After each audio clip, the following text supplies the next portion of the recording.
Здравствуйте, уважаемые друзья! В эфире программа «Политика» с Георгием Яланжи. Сегодня мой гость – общественный деятель Максим Топал. Максим, здравствуйте. Добрый день. Я внимательно слежу за вашей деятельностью. Знаю, что вы являетесь муниципальным советником Камрата. Видел довольно часто ваши заявления по многим вопросам, которые происходят в городе. И сегодня хотел бы поговорить не только о городских вопросах, но и вообще, что происходит в Гагаузии, в частности, о выборах Башкана. Если вы готовы к разговору. Конечно, я всегда готов. Максим, я знаю, что вы являетесь членом партии коммунистов до сих пор. Да. Скажите, Камратский районный комитет партии все еще существует? Да, он существует, он развивается. Пусть не такими большими темпами, как хотелось, но во всяком случае мы движемся в правильном направлении. То есть мы никуда не уходим, во всех кампаниях мы участвуем, и в парламентских, и в грядущей кампании муниципальный совет будем участвовать, так что. Какая позиция ваших единомышленников по партии по поводу выборов Башкана Гагаузии? Потому что я вижу в прессе, которая близка к партии коммунистов, есть разные мнения, разные статьи. Могу вам сказать одно, что в ближайшее воскресенье, то, что было недавно у нас состоялось собрание, на котором были ряд вопросов. Один из вопросов, который мы обсуждали, это о предстоящих башканских выборах. Был поставлен вопрос на голосование о поддержке Башкана Влахи Ирины Федоровны. Большинство из членов партии, убедительное большинство, поддержало эту инициативу. И в дальнейшем мы собираемся выступить с заявлением о поддержке Башкана Влахи Ирины Федоровны и обращением к гражданам Гагаузии о том, чтобы они приняли активное участие в грядущих выборах, которые состоятся 30 июня, от которых будет зависеть дальнейшая наша судьба, дальнейшее развитие Гагаузии. Ну и, конечно, темпы развития Гагаузии, какими темпами она дальше будет развиваться. Партия коммунистов не прошла в парламент Молдовы впервые с 95-6 года, я не помню. В Гагаузии так сложилось, что многие голосуют за партию социалистов. Я не знаю ваше мнение, но мне так кажется, что в центральных органах партии коммунистов не до конца понимают ситуацию, которая есть в стране и в нашем регионе. В то же время такие люди, как вы, до сих пор остаетесь привержены идеям этой партии. Что ждет в будущем партию? Какие цели и задачи? Я уверен, что партия в будущем будет развиваться. Я уверен в том, что на смену грядущему поколению придет новое, с новыми взглядами, с новыми видениями обстановки в Молдове. Почему я до сих пор остаюсь в партии? Потому что у меня такая жизненная позиция. Я не меняю партии, не меняю друзей, не меняю круг общения. То есть меня так воспитали в семье. Если ты пошел одним путем, то иди им до конца и продвигай свое дело до конца. Идея марксизма и ленинизма для меня это является самым таким основополагающими идеями в строении общества. Те идеи, которые проповедовал Ленин, которые проповедовал Карл Маркс, это идеи трудящихся, это идеи среднего класса, где нет богатых, где все люди равны, где есть равенство, где нет зависти, где присутствует равноправие, где люди уважают друг друга, уважают мнение свое, ближайшего своего ближнего. И те идеи, которые проповедовал Ленин, мы видели их в становлении СССР. Вряд ли сейчас кто-то из того поколения скажет, что тогда они жили плохо, или тогда у кого-то была кому-то зависть. Я уверен, что 90% населения, людей, которые жили в то время, и сейчас бы хотели бы вернуться именно в те времена и пожить так же, без зависти, без злобы, в единстве. То есть вы считаете, что партия коммунистов еще может вернуться в парламент и в политическое поле Республики Молдова? Я уверен, что партия коммунистов вернется в парламент. Может быть, не в ближайших выборах, но через 4 года она обязательно вернется. Почему? Потому что мы сейчас видим уже заявление с трибун, когда нынешняя партия, которая ушла в оппозицию, это ДПМ, говорят, что во времена коммунистов такого не было. Раньше говорили, даже и социалисты заявляли о том, что во времена коммунистов не было такой узурпации власти, как она была во времена ДПМ, которые уже, к счастью, ушли для нас. То есть мы видим то, что с 2001 по 2008 год партия вела правильный курс. Да, я согласен, что ошибки были, но ошибок нет только тех, которые не работают, правильно? Каждый человек свойственно ошибаться, он не компьютер, даже и компьютер ошибается. Поэтому главное, чтобы, когда мы ошибаемся, мы осознали эти ошибки, пришли к гражданам, объяснили, что да, вот совершили ошибку, но мы готовы исправиться, готовы в будущем идти по другой линии. Ну, как бы мы стоим на своих интересах, на интересах граждан, на интересах Молдовы. То есть у нас нет там вектор европейский, вектор российский. Есть промолдавский вектор, в котором мы должны развиваться. Мы должны как одинаково хорошо общаться и с Западом, и с Востоком, со всеми нашими соседями. Потому что это и есть основа экономики, основа всего лучшего, что можно сделать для Молдовы. Вы достаточно подробно рассказали свою позицию, то, что касается Владимира Ленина и так далее, и частично ответили на мой следующий вопрос. Я, если не ошибаюсь, вы являлись достаточно близким родственником первого президента Гагаузской республики Степана Михайловича Топала. Да, это так. В то же время, будучи муниципальным советником, вы критиковали решение по переименованию улицы Ленина в честь первого президента Гагаузской республики. Я знаю, уже понял вашу позицию по этому вопросу, но хотел бы вас спросить, в вашей семье, среди ваших родственников, вы не сталкивались ли, вот вас не спрашивали, почему так голосовали, почему такое решение приняли? Нет, потому что все знали хорошо моего родственника Степана Михайловича, он мой дядя являлся, царство ему небесное. Он не был приверженцем того, чтобы его восхваляли. Он не любил, когда его втягивают в какие-то авантюры, в какие-то дрязги и Человек ссоры. был очень скромный. Да, он очень скромно жил. Кто бывал у него дома, знает, как он жил и насколько скромно, в старом домике.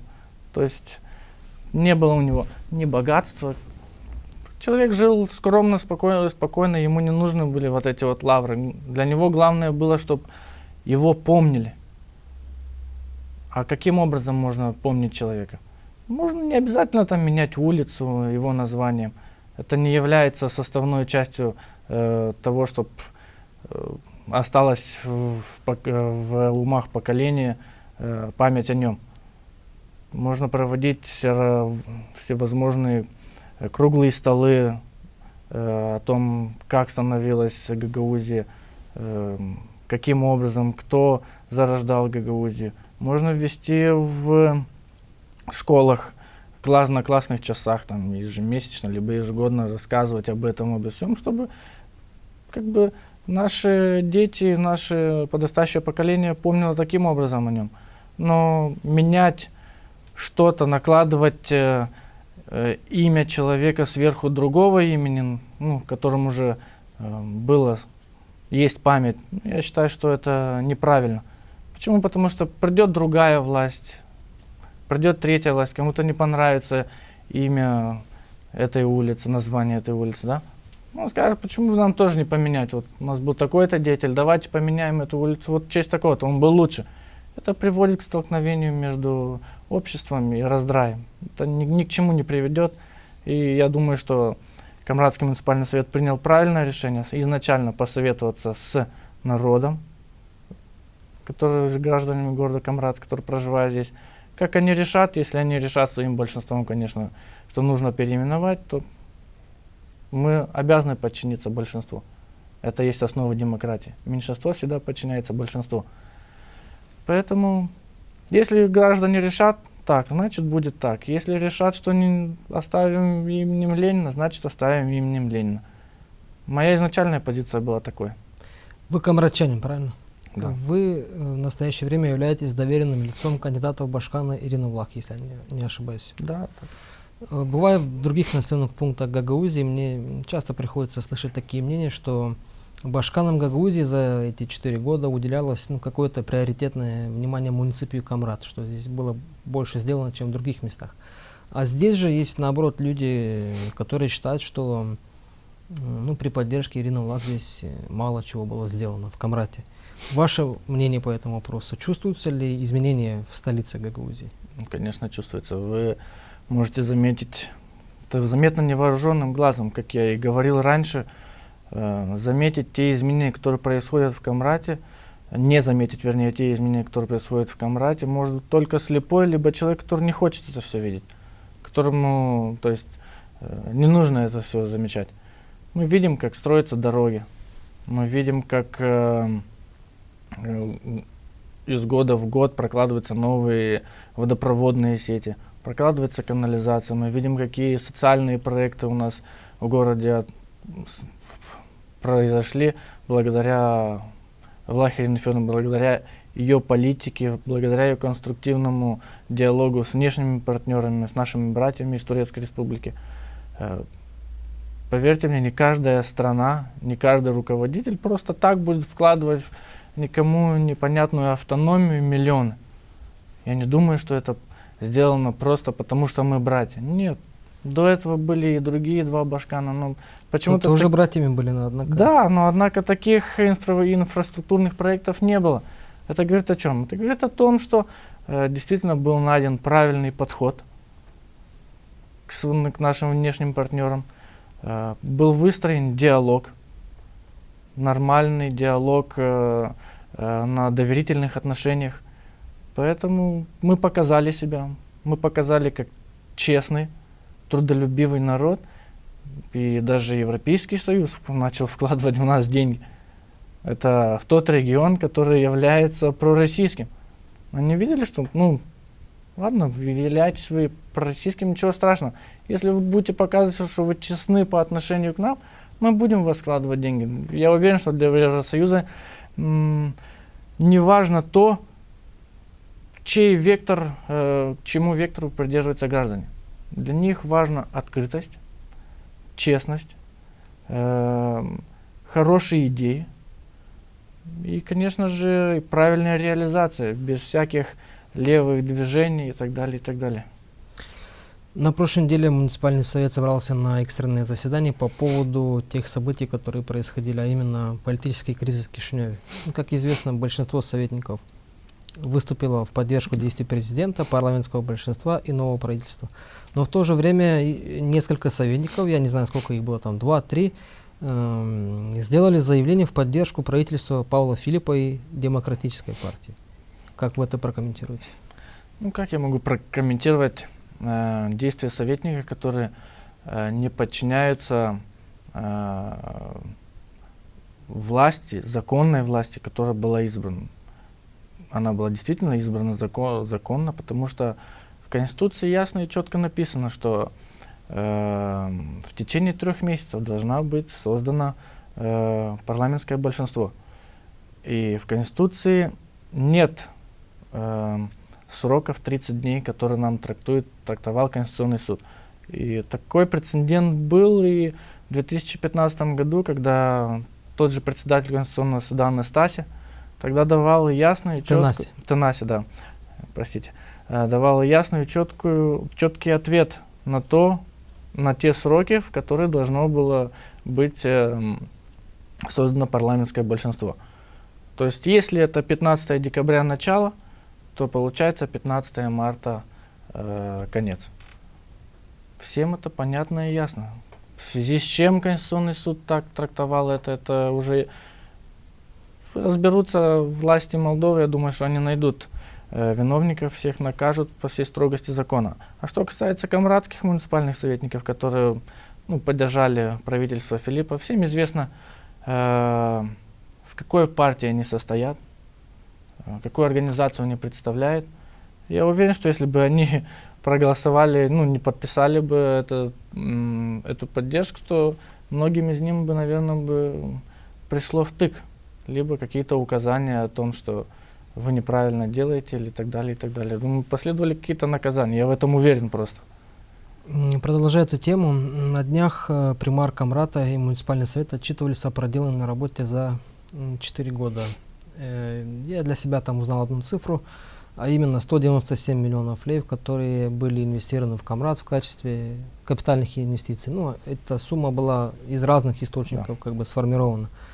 И в это время, когда эти цифры озвучивались, эти же муниципальные советники начали срывать заседания. Получается, что они работают на деструктив, а не на конструктив. Я вам даже хочу сказать больше. Человек, который является кандидатом на пост Башкана, по закону, насколько мне известно, должен был сложить свой мандат советника и уже не являться на заседании муниципального совета. Ну, он пришел, и как бы все знают, о ком идет речь. Это Дмитрий Манов, который яро мешал примару проводить свой отчет. В повестке дня был вопрос об отчете примара, об отчете примара для граждан города Камрата. Я не понимаю, для чего нужно было срывать это все. Если вы пришли на отчет примара, то будьте добры, слушайте его. Возникнут вопросы, можете на заседании муниципального совета задать ему. Но выполнять это все на публику, на камеры, я думаю, что это их не красит. Это только понижает их рейтинг и доведет его полностью до нуля. Я в этом просто уверен, потому что я был свидетелем разных ситуаций в муниципальном совете, когда некоторые из советников настолько нецензурно выражались в адрес Башкана, что мне, если честно, было стыдно и противно сидеть рядом с ними. Это показывало их воспитание, во-первых. Это показывало то, что они не имеют права занимать такие высокие посты, руководящие посты в госучреждениях. Не может человек, который нецензурными словами выражаться на главу региона, которого избрал народ, занимать какой-то руководящий пост. Если ты имеешь какую-то личную неприязнь к человеку, ну, держи ее при себе. Либо можешь высказать в лицо. Личная беседа, да. Не обязательно это все при всех. Я говорю, это настолько некрасиво, настолько это по-хамски и показывает их сущность, что народ им дает свою оценку. Вы видите на выборах, что происходит. Уже мы видели, что произошло 24 февраля. Народ дал оценку их действиям, их 4-летним действиям, что происходило в госучреждениях, как они давили на людей, как это все происходило. То есть об этом еще обязательно поговорим. Максим, как вы думаете, если мы затронули Дмитрия Манова, зачем он участвует в выборах Башкана? Ведь его все товарищи по партии, по разным движениям заявили, что они бойкотируют выборы Башкана. Для чего он выдвигается на пост Башкана? Ну, немножко оттолкнемся от этого. Как мы знаем, что организация Девлет, да, она заявила, что они будут бойкотировать выборы. Но мне непонятно, если это организация, и она нормальная, и в ней есть руководящий орган, как человек, который находится в этой организации, выставляет себя на пост Башкана. Либо он, то есть ослушивается этого руководителя этой организации, либо ему наплевать на эту организацию. Это одно, первое. Второе, Дмитрий Манов прекрасно понимает, что он не конкурент, и что рейтинг его, ну, никакой, можно так сказать, что он не конкурент ни Чимпаешу, ни даже Бургуджи, а Ирине Федоровне вообще даже и речи не может быть. Его цель одна, это после выборов, чтобы они имели возможность подавать, опротестовывать выборы, заявлять о всякого рода нарушениях. Но я уверен, что у них была еще одна, как мне кажется, такая мысль, они не думали, что в парламенте у нас образуется большинство между ПСРМ и АКУМ. Нежданчик произошел. Нежданчик, да, такой получился. Все их планы рухнули в одночасье. Я уверен, что они сейчас очень сильно нервничают на этом фоне. Потому что мы видим, как они начинают метаться и всякого рода на встречи высылать всякого рода людей, которые что-то выкрикнут, что-то скажут.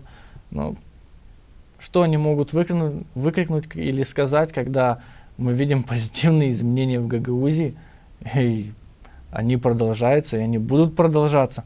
И я уверен, что 30 июня наш гагаузский народ выйдет на выборы и проявит свою гражданскую активность и покажет тем людям, что никто их не в силах ни запугать, ни увольнениями с работы, ни там какими-то должностями.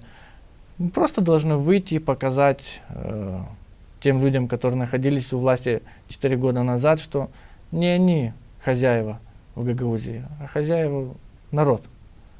То есть эпоха Николая Дудогла закончилась. Я уверен в этом, что его эпоха прошла уже. Максим, вы работали в газовом хозяйстве Гагаузии, Да. в Камрат-Газе. Да, я и сейчас там числюсь, просто нахожусь в декрете. Сейчас много говорится об этих структурах, о газовой конторе, о Молтелекоме, о почте, а именно о том, что сотрудников этих компаний заставляли участвовать в политических акциях, там, митингах разных, там, подписи ставить. Вы ощущали на себе какое-то давление от лица руководства? Могу сказать одно, что меня никогда не звали ни на какие митинги, ни на какие съезды и так далее, потому что они знали мою позицию. Для меня не важно то, что меня будут пугать там увольнением с работы или еще что-то. Я себя реализую в любой работе. И я на дороге не останусь. Если надо будет, я даже пойду работать грузчиком, чтобы прокормить свою семью. Для меня не это главное. Для меня главное профессионализм работников, которые там работают. И когда ты видишь, когда увольняют людей, которые отработали 15 лет, 20 лет, кто-то и по 17 лет, и они действительно являются высококлассными профессионалами своего дела. То есть слесаря, контролеры. Как бы это не делает руководство, как это сказать, более так правильно. Но оно не показывает профессионализм руководителя. Профессионализм руководителя, наоборот, должен состоять в том, чтобы наладить работу, сплотить коллектив, чтобы он был един. Если есть у кого-то какие-то упущения, помочь нужно человеку, но никак не заставлять его вступать в какую-то организацию или что-то.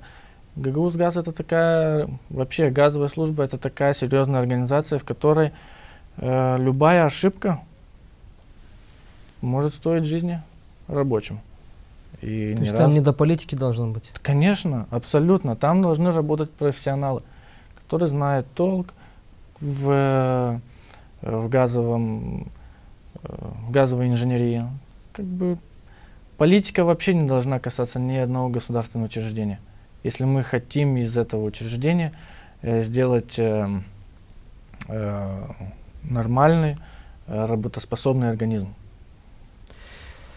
Максим, я когда изучал предвыборную программу кандидатов Башкана и Ирина Влах, я заметил, что там есть такой пункт по очистке русла реки Алпук, начиная от Камрата до Светлого. Это важнейшая экологическая проблема.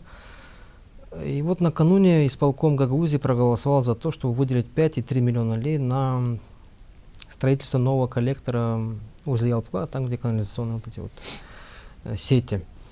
Меня удивляет то, что 25-30 лет прошло с момента развала Советского Союза, никто никогда, я не слышал, чтобы говорили об этой экологической проблеме. Только сейчас, когда остается неделя, 2 недели до выборов, все кричат: давайте нам канализацию, давайте нам очистим русло реки Ялпуг. Почему до сих пор никто об этом не говорил? И вот сейчас впервые об этом вот начинают решать вопрос. Ну, скажу вам так, что предыдущее руководство города занималось, можно так сказать, ежегодно у них были выборы. То есть, начиная от выборов примара, выборы народное собрание, выборы Башкана. Ну как такому руководству будет дело до города Камрад? Мы видели, что за 12 лет, что было сделано за 12 лет и что сделано сейчас за 4 года. Это в разы больше. Сейчас за 4 года сделано в разы больше, чем сделано было за 12 лет. Это, наверное, о чем-то говорит. Людям, конечно же, не терпится, чтобы у них тоже была в доме и канализация, и вода, и чтобы та же самая вода с подвалов, эти грунтовые воды, чтобы ушли. Просто людям уже надоело вот это вот постоянное, когда вот только перед выборами приходят к вам и начинают, вот мы вот это вам делаем, вот это, вот это. Выборы закончились, все попрятались, никто ничего не делает. Сейчас мы видим, что за 4 года сделано несколько дренажей в городе Камраде. Тот район, где был бедственный, где буквально 90% населения того района, это район 3-й школы, район Победы, улица Чкалова и Котовского, все подвалы были наполнены водой. То есть люди не могли пользоваться этими подвалами, не могли закатывать, банально закатывать и складывать все себе в подвал на зиму. Сейчас мы видим, что вода ушла. Проведены дренажи, все сделано. То есть это о чем говорит? Что сейчас можно. Почему за 12 лет это не делалось? Оказывается, можно было сделать. Конечно. Просто нужно было прекратить вот эти ежегодные выборы, участие в и выборах. земельные отношения Да. всякие. И просто нормально руководить городом. Сейчас мы видим, что впервые в городе у нас появился примар, который хочет быть примаром, который через 4 года не хочет быть башканом. Для него важно остаться в городе примаром и наводить порядок здесь. Я только поддерживаю примара нашего города. Что касается русла реки Ялпуг, то состояние, в которое оно пришло, и в связи с чем это все случилось, я думаю, ни для кого не секрет, что со времен распада Советского Союза коллектора наши, которые были построены еще, они не совершенствовались, они не ремонтировались нормальным современным способом и образом. То есть они просто-напросто забились, все, они исчерпали свой режим, можно так сказать. Сейчас это все всплыло наружу, потому что кому-то это выгодно. Сейчас все это вытаскивать перед выборами, вот так и так. Не сделали то, не сделали это. Но оказывается, исполком-то деньги уже подписал, проголосовал за то, чтобы выделили 5,3 миллиона. Почему же Народное собрание не соберется на экстренное заседание и не выделит эти деньги? Чтобы эти деньги уже дошли в примарии и работы начались. Тем более лето сейчас. Да, сейчас основной период, когда можно проводить какие-то работы. Пройдет сентябрь, октябрь, начнется сезон дождей. Всем известно, что когда сезон дождей, это нельзя ни рыть, ни копать, ничего и так далее, и так далее. Чтобы все высохло, и это займет очень много времени. Мне непонятно, почему Народное собрание при такой экологической катастрофе и зная ту ситуацию, которая происходит за Ялпужем, просто не соберется на экстренное заседание и не проголосует. Разве это дело получаса? Я не думаю, что на это нужно много полемики или затратить каких-то много своего времени на то, чтобы произносить свою речь какую-то пламенную. Просто нужно проголосовать и выделить эти деньги. Кому-то выгодно, чтобы они сейчас не поступили перед выборами. Вот и все. Вот поэтому только этот вопрос и затягивается, я в этом уверен. Потому что со стороны примарии остаточная сумма, то, что нужна для оплаты за этот коллектор, она уже есть и она готова. Остается дело только за Народным собранием. Максим, еще одна тема, которая звучит впервые, на мой взгляд, это миграционный вопрос, возвращение соотечественников в Гагаузию.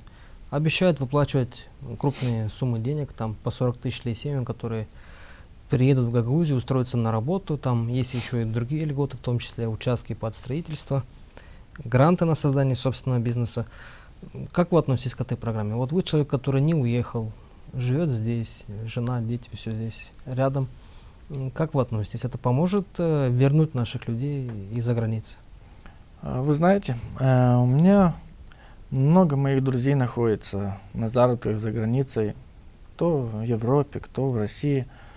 Когда у меня бывает возможность, я езжу к ним в гости, и они приезжают сюда. И в беседе с ними все они хотят вернуться назад.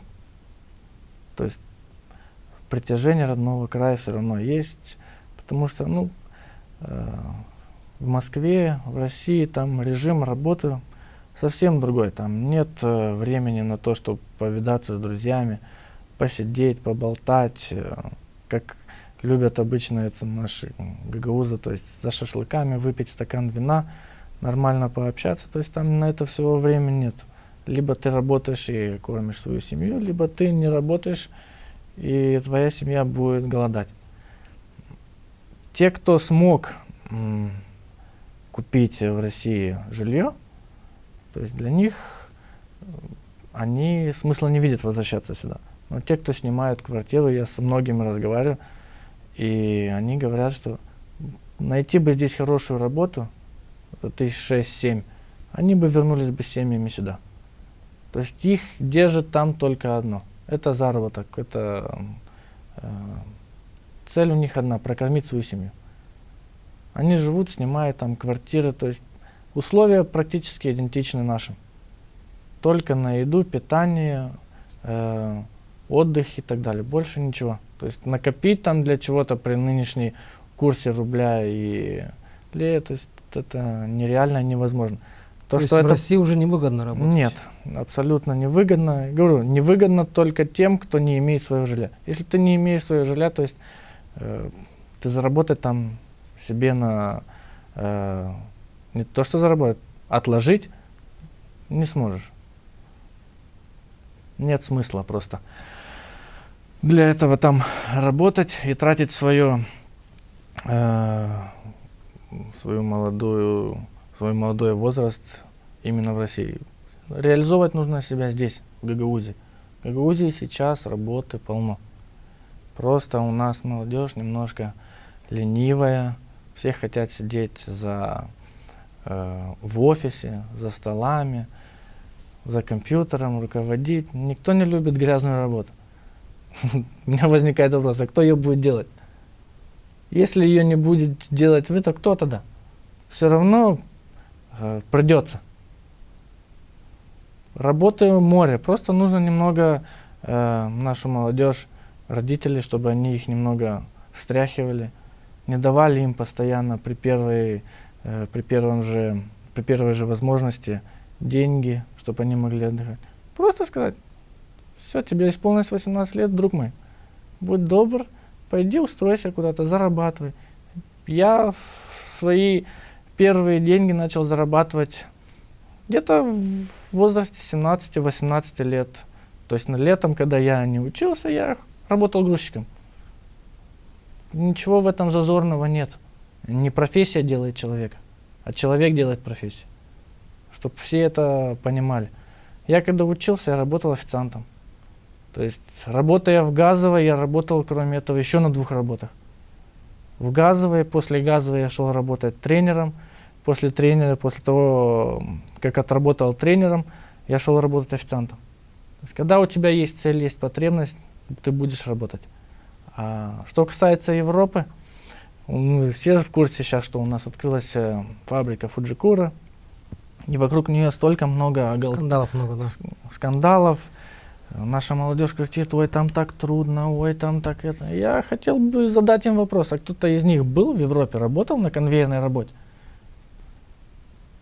Там, если тебя поставили за конвейер, конвейер, все знают, стоишь на одном месте, оно движется, либо ты перебираешь овощи, либо ты очищаешь курей от... этикетки приклеишь. Да, все такое.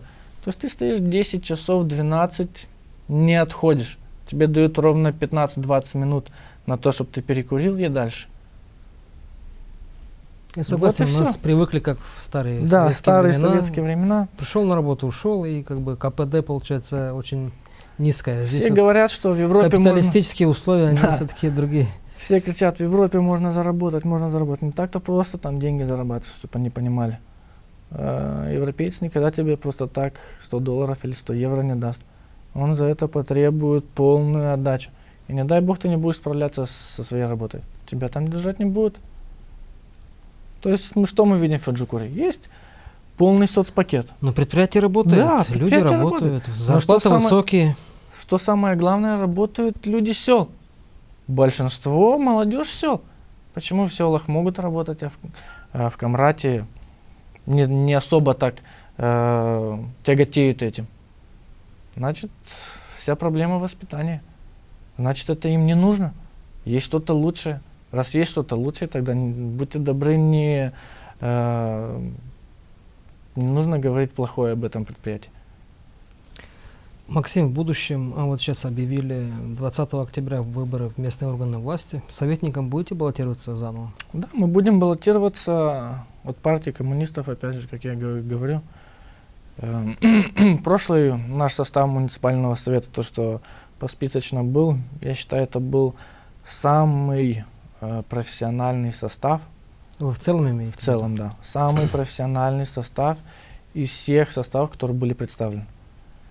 Ну, по разного рода причинам в совет прошло только 2 человек. Сколько пройдет в этот раз, я не знаю, но я думаю, что не меньше, чем 2-3, как минимум. Ну, мы будем подбирать наш список таким образом, чтобы там не было ни лидеров, ни бизнесменов, ни людей, которые заинтересованы в том, чтобы их бизнес или их там территория, либо пастбища расширялись. В нашем составе будут простые люди среднего класса, которые будут профессионалы своего дела. Конечно же, будем подбирать состав так, чтобы они не перебегали из партии в партию. Максим, выборы Башкана через неделю. Если вы хотели бы что-то добавить по этому поводу или обратиться к Да, жителям хотелось- Камрата и Гагаузии, пожалуйста, у вас есть такая возможность. Хотелось бы обратиться ко всем жителям, в особенности города Камрата и ко всем жителям Гагаузии. Не бойтесь ничего. Никакие запугивания, там, то, что пугает вас, выйдете на выборы, мы вас уволим. Всех не уволят однозначно, это 100%. Выходите, отдайте свой голос, неважно за кого. Важно, чтобы вы вышли. Это ваш гражданский долг. Это должна быть ваша позиция. Я призываю вас отдать свой голос за Влахерину Федоровну, а каждого уже, соответственно, каждый свой выбор сделает сам. В городе Камрате нужно, конечно, поработать очень хорошо и донести до людей в эту последнюю неделю, потому что особенно очень пассивный именно наш город. Я очень переживаю за наш город, чтобы мы не ударили в грязь лицом, потому что я уверен, что в городе Чадырлунге, там Чадырлунский район, выйдут 100%, процентов 60-65 граждан, это даже об этом не говорится. А вот в городе Камрате нужно последнюю неделю разбудить наше население от того, что и рассказать им то, что будет в случае того, если они не выйдут на избирательный Ну, участок. мне кажется, люди 24 февраля поняли, сделали правильный выбор. Да. Это ведь продолжение той же истории. На Да, самом я деле. призываю, чтобы все вышли как один, взяли своих соседей, своих родственников, братьев, наберите, спросите, пошли они на выборы, не пошли, переубедите их, чтобы они сделали исполнили свой гражданский долг. Ведь поставить в бюллетене штамп занимает максимум 15 минут. Я не думаю, что для развития Гагаузии, гражданину города Камрата и гражданину Гагаузии сложно потратить эти 15 минут, отложить все свои дела в сторону и прийти на избирательный участок. Это покажет наше единство, во-первых, и покажет то, насколько мы действительно гордый народ и то, насколько мы уважаем нашу автономию. Максим, спасибо большое за участие в нашей программе.